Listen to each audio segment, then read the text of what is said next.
Imam Buhariu, Allah më shëroft, ka përmendur diçka të veçantë që këtij dënimi që është për njeriu që nuk I bindet prindërve të tij, I jep një dimension tërësisht të veçantë. Ka përmendur se kapitulli 14 lutja e prindërve ndaj fëmijëve të tyre. Ka përmendur se janë 3 lutje që nuk refuzohen tek Allahu te bareke ve teala. Para, lutja e atij që I është bërë padrejtësi, e dyta, lutja e udhëtarit dhe e treta, lutja e prindit për ose kundër fëmijës së tij.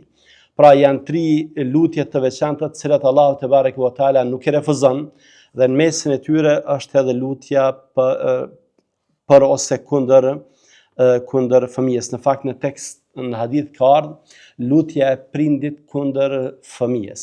Dhe përderisa bëhet fjalë për ndëshkim, atëherë kësaj edhe interpretohet ky hadith, pra që ai fëmijë I cili nuk I bindet prindërve të tij, ai në fakt I është ekspozuar dënimit të Allahut te bareke ve teala, nga se lutja e prindit që mund të bëhet kundër tij është prej atyre lutjeve që nuk refuzohen.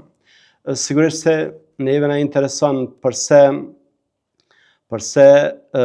janë përmendur këto 3 lloj të lutjeve dhe çfarë I bën të veçanta, pra lutjet që nuk refuzohen. E para, lutja e atij që I është bërë padrejtësi nuk refuzohet për faktin se përderisa është bërë padrejtësi, atëherë Allahu te bareke ve teala është në anën e tij, është në ndihmën e tij dhe do të hakmerret ndaj atyre të cilët I kanë bërë padrejtësi.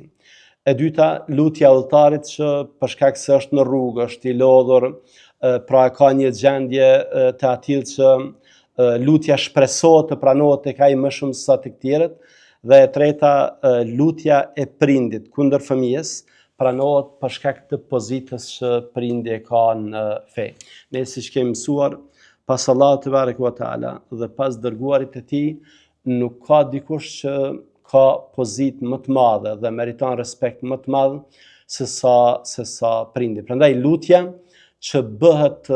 atij që bëhet kundër fëmijës është prej lutjeve të pranuara.